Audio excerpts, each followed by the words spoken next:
फिर एक बार प्रभु यीशु मसीह के नाम से मैं पास्टर मनोज शाहू आपका स्वागत अभिनंदन करता हूं।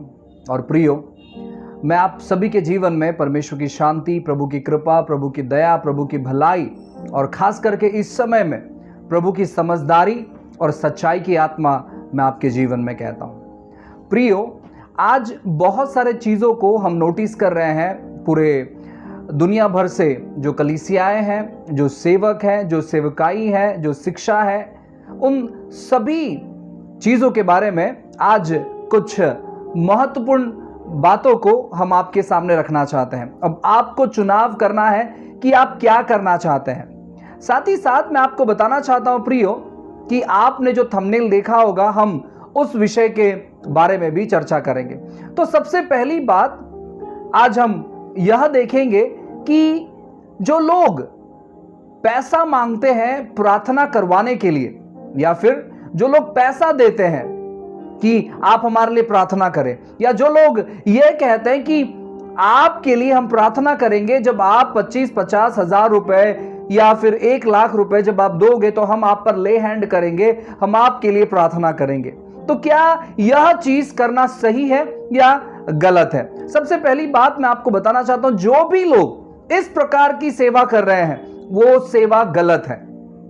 ठीक है, वो सेवक शायद गलत नहीं हो सकता, उनका प्रचार बहुत अच्छा रहेगा, लेकिन उन सेवा में जो ये चीज है कि वे लोग बीमार लोगों के लिए प्रार्थना करते हैं पैसा लेकर, तो वो चीज कहीं ना कहीं आपको रुकाना चाहिए। अगर आप ऐसे मिनिस्ट्रीज को फॉलो करते हो तो आप उन्हें रिक्वेस्ट करें कि आप पैसे लेकर प्रार्थना करना बंद करें, क्योंकि यह सरासर गलत है। क्योंकि बहुत सारी बार जब लोग ठीक नहीं होते हैं तो बाहर यह गलत तौर पर अफवाहें उड़ाई जाती है कि हमें लगा कि यह कोई किसी प्रकार का चंगाई का स्थान है, और यहां पर हम जब जाएंगे हमारी जो इनक्यूरेबल जो डिसीजेस है या जो बीमारी ठीक नहीं होती है, ऐसी बीमारी यहां पर जाकर ठीक हो जाएगी। और हमने बहुत सारे पैसे कर्जे करके दूसरों से मांग कर हम उन जगह पर जाकर जब हमने पावती फाड़ा 25,000, 50,000, 1 लाख रुपए का, और जब उन्होंने प्रार्थना किया तो वो बीमारी हमारे अंदर से गई नहीं, वो बीमारी वैसे ही रह गई। क्या वो हमारे पैसों को लौटाएंगे? ऐसी बहुत सारी बातें होती है। तो भाई बहन, जो सेवक है, जो प्रेरित है, भविष्यवक्ताएं है, पास्टर है, टीचर है, या जो भी इवेंजलिस्ट है, या अन्य जो सेवक है, जो लोग पैसा लेकर प्रार्थना करने की जो सेवा करते हैं, ये सरासर गलत है। आपको यह चीज नहीं करना है। आप लोगों से सपोर्ट मांग सकते हैं, इसमें कोई गलत बात नहीं है। आप अपने कलीसिया के लिए लोगों को कह सकते हैं कि हम ये चीज कर रहे हैं, और आप अगर सहयोग करना चाहे तो आप कर सकते हैं, इसमें कोई गलत बात नहीं। लेकिन अगर आप इस प्रकार की सेवा कर रहे हैं कि आप पैसे लेकर ले हैंड कर रहे हैं या पैसे लेकर बीमार लोगों के लिए प्रार्थना कर रहे हैं, तो आप यह चीज गलत कर रहे हैं, और यह जो शिक्षा है कहीं ना कहीं हम खंडित करना चाहिए। फिर दूसरी बात, जो लोग तेल पानी बेचते हैं, ठीक है, इन चीजों को भी आप नहीं कर सकते। ऑब्वियसली आप तेल दे सकते हैं प्रार्थना कर कर, उसमें कोई गलत बात नहीं, क्योंकि याकूब के किताब में इसका जिक्र किया गया है कि जो कलीसिया के बुजुर्ग हैं वो तेल मलेंगे, लेकिन भीड़ ज्यादा होने के नहीं आप अनॉइंटिंग ऑयल दे सकते हैं, लेकिन बेच नहीं सकते। जहां पर आप व्यवसाय करते हो, जहां पर आप बेचते हो, वहां पर आप वचनों के अगेंस्ट में चले जाते हो, और वहां पर फिर मसीह का जो अभिषेक है या दिया है उसका व्यवसाय करते हो, जो आप नहीं करना चाहिए। यह चीज गलत है। अब कुछ लोगों ने एक्स्ट्रा कर लिया है, जैसे कि पानी बेचते हैं, रुमाल बेचते हैं, यहां तक कि मैंने सुना है कि साबुन तक बेचते हैं। तो ऐसी सारी जो बातें हैं ये गलत है। अनॉइंटिंग वाटर, अनॉइंटिंग सोप, ये सारा चीज गलत है। आप यह चीज ना करें। मसीह के देह को जो संसार पर प्रभाव लाना चाहता है, आप उसको बिगाड़े नहीं ऐसी छोटी छोटी बातें करते हुए। ये सारी गलत हरकत बंद करना चाहिए। ये जो बातें हैं ये गलत है। वापस कहना चाहता हूं, सेवक गलत नहीं हो सकता है कि सेवक कुछ बातों में ठीक ठाक हो, लेकिन कुछ चीजों में उनके जीवन में सुधारना लाना चाहिए। अब इन दिनों में कुछ झूठी शिक्षाएं आ रही है और मैं आपको बताना चाहता हूं झूठी शिक्षा क्या है, कि वे लोग अपने शिक्षा को बढ़ाने के लिए वो कोई भी हद तक गुजर रहे हैं। मैं आपको कहना चाहता हूं कि इस 21वीं सदी में, इस 21st सेंचुरी में आपको यह चीज जानने की जरूरत है कि फिजिकल बिल्डिंग, जिसको हम परमेश्वर का भवन भी कहते हैं, लेकिन वो देखा जाए तो वो परमेश्वर का भवन नहीं है। परमेश्वर का भवन आप और मैं है, क्योंकि वो हमारे अंदर रहता है। पहला कुरिन्थियों 3 अध्याय के अनुसार, दूसरा कुरिन्थियों 6 अध्याय के अनुसार, 6th चैप्टर के अनुसार हम परमेश्वर के मंदिर हैं और परमेश्वर का आत्मा हमारे अंदर रहता है। हमको किसी भी प्रकार के बिल्डिंग की जरूरत नहीं है परमेश्वर की उपस्थिति को अनुभव करने के लिए, लेकिन हमें लोगों को इकट्ठा करने के लिए वो सारे चीजें चाहिए। लेकिन इन दिनों में लोग क्या कर रहे हैं मालूम है क्या? लोगों से बड़ी अमाउंट में पैसा मांग रहे हैं, बड़े अमाउंट में पैसा मांग रहे हैं, लाखों की तादाद में पैसा मांग रहे हैं अपने ऑफिसेस को बनाने के लिए, अपने इमारतों को बनाने के लिए, अपने नाम पर प्रॉपर्टी लेने के लिए, अपने नाम पर जायदाद बनाने के लिए। तो यह चीज खंडन करना चाहिए, क्योंकि भाई मैं आपको बताना चाहता हूं, आज पूरे भारत की बात करते हैं, पूरे दुनिया की बात नहीं करते हैं, क्योंकि हम भारत से हैं, हम भारत की बात करते हैं। भारत में ऐसे बहुत सारे सेवक लोग हैं जहां पर आज समस्या में, दुविधा में, ऐसे बहुत सारी कलीसियाएं हैं जो बंद हो चुकी है। तो हम क्या कर सकते हैं? हम ऐसे सेवकों को सपोर्ट कर सकते हैं, ऐसी कलीसिया को उभार सकते हैं। क्यों हमें प्रॉपर्टी लेना है? आपका 20 लाख, 30 लाख, 40 लाख, 50 लाख रुपया जो डोनेशन आप मांग रहे हो, एक छोटा सा 500 या 600 या 700 स्क्वायर फीट का घर बनाने के लिए, अगर वही 20, 25, 50 लाख रुपया अगर हम कंट्रीब्यूट करते हैं सेवक लोग को उभारने के लिए, तो हम उस ऑफिस से जितना प्रभाव गिरेगा उससे ज्यादा प्रभाव, उससे डबल, उससे 10 गुना ज्यादा, 50 गुना ज्यादा प्रभाव हम मसीह के देह में लेकर आ सकते हैं। आज लोगों ने क्या कर दिया मालूम है क्या? आज लोगों ने मैरिज ब्यूरो का एक व्यवसाय शुरू कर दिया है और बहुत सारे जो मैरिज ब्यूरोज हैं 500 रुपया, 1000 रुपया वे लोग मांगते हैं रजिस्ट्रेशन करवाने का। अब ये नया खेल चालू हो गया और जो भोले मसीह लोग हैं वो कहेंगे चलो 500 रुपए में अगर कोई सेवक जो है हमारे बेटे या बेटी को रिश्ता ला कर दे रहा है, इसमें गलत बात क्या? मैं आपको बताना चाहता हूं, सबसे पहली बात, यहां पर खाली डेटा ट्रांसफर होता है। यानी अगर कोई सेवक 500 या 1000 लोगों से जुड़ा हुआ है, वो 1000 लोगों को क्या कहेगा? अगर आपके बेटे या बेटी शादी के उम्र के हो गए हैं तो आपको आपका पूरा डेटा व्हाट्सएप के माध्यम से, ईमेल के माध्यम से आपको हमें सेंड करना है और हम क्या करेंगे?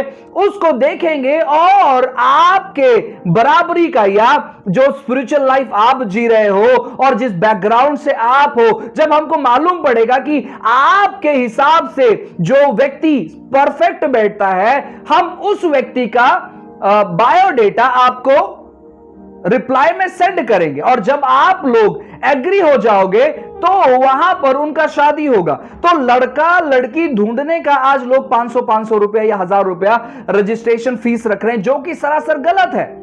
ये व्यवसाय नहीं करे, क्योंकि यह गलत बातों को दर्शाता है। आज बहुत सारे मसीह लोग अलग प्रकार के भ्रम में फंस चुके हैं, अलग प्रकार की बातों में फंस चुके हैं और बहुत सारी दुविधा, बहुत सारी समस्या आज इनके वजह से खड़ी हो रही है। झूठे शिक्षक इनके वजह से खड़े हो रहे हैं, कलीसियाएं इनके वजह से टूट रही है। कभी कहते हैं कि आपको दशमांश नहीं देना है, फिर कभी कहते हैं कि हमें 50 लाख या 20 लाख या 30 लाख या 40 लाख रुपए की जरूरत है, क्योंकि हमें चर्च बांधना है, हमें ऑफिस लेना है, हमें यह चीज करना है, हमें गाड़ी लेना है, हमें घोड़ा लेना है। इस प्रकार की बातें करते हैं और मैं आपको बताना चाहता हूं, जो भोले लोग हैं, जो अनजान लोग हैं, उनके जीवन में कोई छुटकारा हो गया, प्रभु ने उनके जीवन में काम कर दिया, या उनकी बहकी बातों में अगर लोग फंस गए तो लोगों को लगता है कि अरे यार हम जिस सेवा से जुड़े थे वो सेवा तो सही नहीं है, लेकिन ये सेवक को देखो कितने सारे लोग देखते हैं। अभी कुछ लोग हैं, कुछ सेवक लोग हैं जो बार बार कहते, देखो अब मुझे 200 लोग देख रहे हैं, अब मुझे 500 लोग देख रहे हैं, अब मुझे 1600 लोग देख रहे हैं, अब मुझे 1100 लोग देखते हैं। और लोग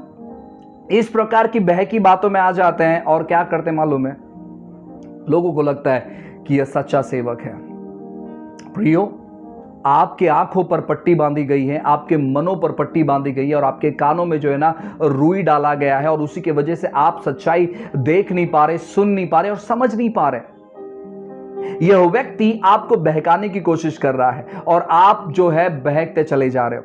अपने लोकल चर्च के साथ जुड़े रहो प्रियो, क्योंकि आपका लोकल चर्च आपके आत्मिक जीवन को आगे लेकर जा सकता है। लेकिन जो व्यक्ति टीवी के माध्यम से प्रचार करता है वो उत्साहित प्रोत्साहित जरूर कर सकता है, लेकिन वह व्यक्ति आपका मार्गदर्शन नहीं कर सकता। इन चीजों को आप समझने का प्रयास करें। जो व्यक्ति की शिक्षा 90%, 99% लोगों को दोष लगाती है, गलत ठहराती है, वो व्यक्ति आपको भी कहना चाह रहा है कि आप लोग भी गलत हैं। और जो भोले लोग हैं मसीह में, उनको लगता है हाँ सच में हम तो सच में ऐसे ही है। रोमी की किताब 8वें अध्याय में लिखा गया है कि जो कोई मसीह में है उन पर दंड की आज्ञा नहीं है, आप पर दंड की आज्ञा नहीं है।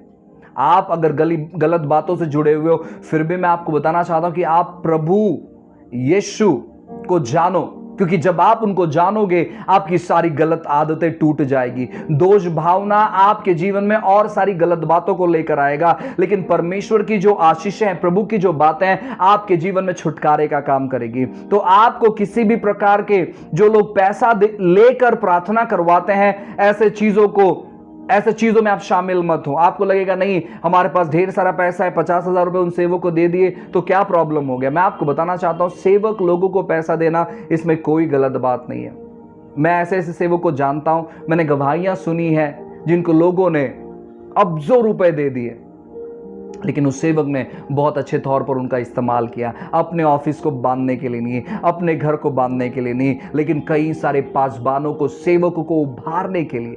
आज ऐसे बहुत कम लोग हैं। इसलिए आप किसी को भी पैसा देते हो, आपको सोचना है कि वो किस प्रकार की सेवा कर रहा है।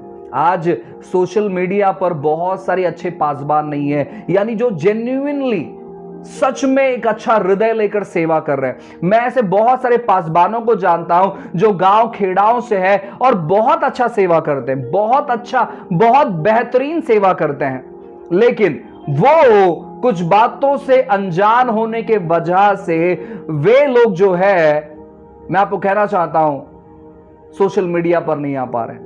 उनको सोशल मीडिया पर बात करने नहीं जमता है, उनको बहुत सारे टेक्निक नहीं पता है और उसी की वजह से वे सोशल मीडिया पर नहीं आ पा रहे, उसी की वजह से वे कुछ चीजों को नहीं जान पा रहे, उसी की वजह से वे कुछ बातों को अनुभव नहीं कर पा रहे और उसी की वजह से वे सोशल मीडिया पर नहीं आ रहे और उसी की वजह से लोग उनको नहीं सुन पा रहे, लोग उनको नहीं जान पा रहे। मैं आपको बताना चाहता हूं प्रियो कि परमेश्वर अनुग्रहकारी है, परमेश्वर कृपालु है, परमेश्वर दयालु है। और मैं आपको कहना चाहता हूं, आप जिस लोकल चर्च से जुड़े हुए हैं उस चर्च में वापस जाए। इन दिनों में बहुत सारी गवाहियां सुनने मिल रही है कि किस प्रकार लोग वापस अन्य भाषा में प्रार्थना करना चालू कर दिए।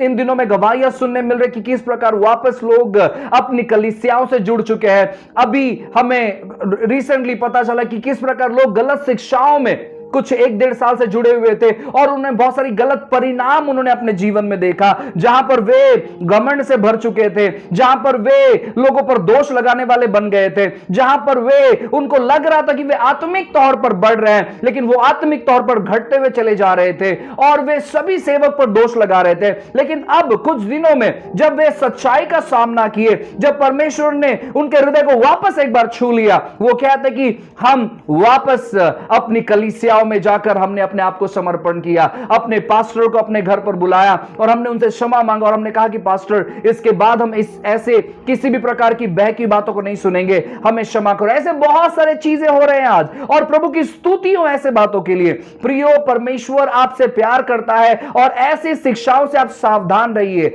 ऐसी बातों से आप सावधान रहिए। आपको किसी भी प्रकार का पैसा देने की जरूरत नहीं है। प्रार्थना करवाने के लिए। और जो लोग इस प्रकार की चीजें करते हैं उन लोगों के पास आप प्रार्थना करवाने नहीं जाए। आप उनके बारे में गलत नहीं कहे, क्योंकि वो काम परमेश्वर ने आपको नहीं दिया है। आप अपने कलीसिया के साथ ईमानदारी से बने रहे। दूसरी बात, जो भी व्यक्ति अपने ऑफिस को बनाने के लिए या चर्च की बड़ी इमारत बनाने के लिए, इन दिनों में एक समय था जहां पर बहुत सारे लोगों ने बड़ी बड़ी कलीसिया बनाई और उनका मकसद क्या था कि हजारों के तादाद में लोग वहां पर आकर मिले, प्रभु की आराधना करें एक साथ मिलकर। वो कॉन्सेप्ट अलग था। लेकिन अभी इस 21वीं सदी में ये जो समय, ये जो कोरोना काल जो चल रहा है, मैं आपको बताना चाहता हूं कि प्रभु नहीं चाहता है कि हम पैसों का यूटिलाइज करें बिल्डिंग बांधने के लिए, क्योंकि लोग ज्यादा जमा नहीं होंगे। तो बिल्डिंग बांधने के लिए जो भी व्यक्ति फंड मांगता है उन्हें पैसा ना दे, क्योंकि आपका पैसा वहां पर जाने के बाद आशीषित नहीं होगा। ऐसे जगह पर बोए जहां पर मल्टीप्लाई होता है, जहां पर गुणवंत होता है, जो सेवकाई गांव-गांव जाकर सेवा करती है, ऐसे लोगों के लिए आप सपोर्ट करें, ऐसे लोगों को आप सहयोग करें। कोई व्यक्ति ऑफिस में बैठकर, एसी में बैठकर, आराम से चेयर पर बैठकर, जो भी मैं भी बैठा हूं, एसी नहीं है लेकिन चेयर पर बैठा हूं, तो मैं आपको बताना चाहता हूं, ऐसे जो लोग हैं जो भड़काव वाले प्रचार करते हैं कि आपको पैसा यहां पर नहीं देना, आपको पैसा वहां पर देना है, सब पैसा मेरे पास ही लेकर आओ क्योंकि मैं ही एक अच्छा सेवक हूं और बाकी सब लोग गलत है। जो भी व्यक्ति ऐसे प्रचार करता है उनका प्रचार गलत है। मैं आपको कहूं, हम जो प्रचारक लोग होते हैं ना, ये बहुत हम्बल होना चाहिए। मैं ही अकेला सही हूं और बाकी सब लोग गलत हैं। मैं ही अकेला सही हूं, बाकी 5-10% लोग जो है वो ही सही है और बाकी 90%, 95%, 99% लोग गलत है। अगर आप ऐसी शिक्षाओं के आदि आ गए हो या बंधन में आ गए हो, तो परमेश्वर इसी समय आपके जीवन में छुटकारा लाना चाहता है। ऐसी सारी गलत शिक्षाओं को सुनना बंद करो और परमेश्वर की बातों को अपने जीवन में जानो, प्रभु के वचन को पढ़ो और अपने हृदय को जांचो कि क्या आप ऐसी शिक्षा सुनने के बाद घमंड से भरे या नम्रता से भरे। इन चीजों को जानो। ऐसी शिक्षा सुनने के बाद आप लोगों के पास जाकर सेवा करते हैं या लोगों को गलत ठहराते हैं, आप इन चीजों को जानो। अगर आप हमेशा गलत पॉइंट आउट करते हैं कि नहीं देखो ये चीज गलत है और वो चीज गलत है, ये चीज सही है वो चीज सही है, तो आप कोई गलत स्पिरिट से जुड़ चुके हैं। अभी आप में से कुछ लोग मुझे सवाल पूछेंगे कि पास्टर साहब आप मुझे बताइए, आपने तो कहा कि जो लोग पैसा लेकर प्रार्थना करवाते हैं आप वहां पर ना जाए, जो लोग तेल साबुन या पानी बेचते हैं वहां पर मत जाए। देखो, ये मैं पूरे राष्ट्र की बात कर रहा हूं, मैं किसी व्यक्ति को पॉइंट आउट नहीं कर रहा हूं, मैं किसी व्यक्ति के बारे में नहीं कह रहा हूं, लेकिन ये जो जनरल बातें हैं इन चीजों को सामने रख रहा हूं। और मैं आपको बताना चाहता हूं ना, मैं ये नहीं कह रहा हूं कि मैं अकेला सच्चा सेवक हूं। हम मनुष्य है, हमसे बहुत सारी गलतियां होती है। अगर आप मेरे वीडियोस को सुनोगे, मैं काफी बार कहता हूं मैं बहुत सारी गलतियां करता हूं क्योंकि मैं ग्रो हो रहा हूं। आप समझ पा रहे हैं? हम इंसान हैं और हम लोग स्लोली बाय स्लोली बढ़ते हैं। हमारा जो बुद्धि ज्ञान है ये स्लोली ग्रो होता है। हमें एक ही बार में सब चीजें पता नहीं होती है, इसलिए हम बहुत सारा मिस्टेक करते हैं, फिर हम उन चीजों को जान पाते हैं और फिर हम उन गलतियों को नहीं दोहराते हैं। आप समझ पा रहे हैं? तो इसीलिए मैं आपको सावधान करना चाहता हूं ऐसे लोगों से जो अपने आप को परमेश्वर बना बैठे हैं। बहुत सारे लोग उनको अपना परमेश्वर मानते हैं और इन दिनों में बहकते चले जा रहे हैं। तो जो लोग आपको पैसा मांगते हैं अपना ऑफिस बनाने के लिए, जो लोग पैसा मांगते हैं मैरिज ब्यूरो के लिए, जो लोग पैसा मांगते कि आपके लिए हम स्पेशली तेल के ऊपर प्रार्थना करेंगे और आपको सेंड करेंगे, हम रुमाल पर प्रार्थना करेंगे आपको सेंड करेंगे, हम साबुन पर प्रार्थना करेंगे और आपको सेंड करेंगे, और ऐसी जो भी चीजें हैं जहां पर व्यवसाय आ गया है, बिजनेस आ गया है, ऐसे चीजों से डिस्कनेक्ट हो जाए क्योंकि यह चीज प्रभु की ओर से नहीं है। इन दिनों में सतर्क रहे, सावधान रहे, प्रभु की बातों से जुड़े रहे, परमेश्वर के शिक्षा को अपने जीवन में लागू करें, साथ ही साथ अपने लोकल चर्च में जुड़े रहें। अगर आप अपने पास्टर के विरोध में कुछ आपने कहा है, रिपेंट करें, पश्चाताप करें, अपने पास्टर के अधीन जाएं और परमेश्वर को इजाजत दें आपके जीवन में काम करने के लिए। तब तक के लिए गॉड ब्लेस यू, प्रभु आपको संभाले। आइए एक छोटी सी प्रार्थना करते हैं। पिताजी, फिर एक बार यीशु के नाम से आपके पास आते हैं प्रभु, अनुग्रह मांगते हैं, कृपा मांगते हैं। दया मांगते, भलाई मांगते प्रभु। जो हमारे भाई बहन बच्चे जो भी सुन रहे प्रभु जी, उन पर अनुग्रह करे पिता। प्रार्थना करते प्रभु, आपकी उपस्थिति उनके जीवन में कहते हैं प्रभु जी। प्रभु आपकी भारी उपस्थिति जो उनके जीवन पे बनी है प्रभु, उन्हें अनुभव करने मदद कर। खास करके प्रभु आपकी शांति उनके जीवन में कहते हैं, नम्रता उनके जीवन में कहते हैं, सच्चा ज्ञान उनके जीवन में कहते हैं। पवित्र आत्मा आप मार्गदर्शन करिए। और प्रभु आपने अनुग्रह किया, इसलिए हम धन्यवाद देते हैं। बाकी सारी चीज़ों को आपके हाथों में समर्पित करते हैं। महान महिमा आपको देते हैं। प्रार्थना यीशु के नाम से मांगते हैं। आमेन, आमेन, आमेन। God bless you. प्रभु आपको आशीष करेंगे।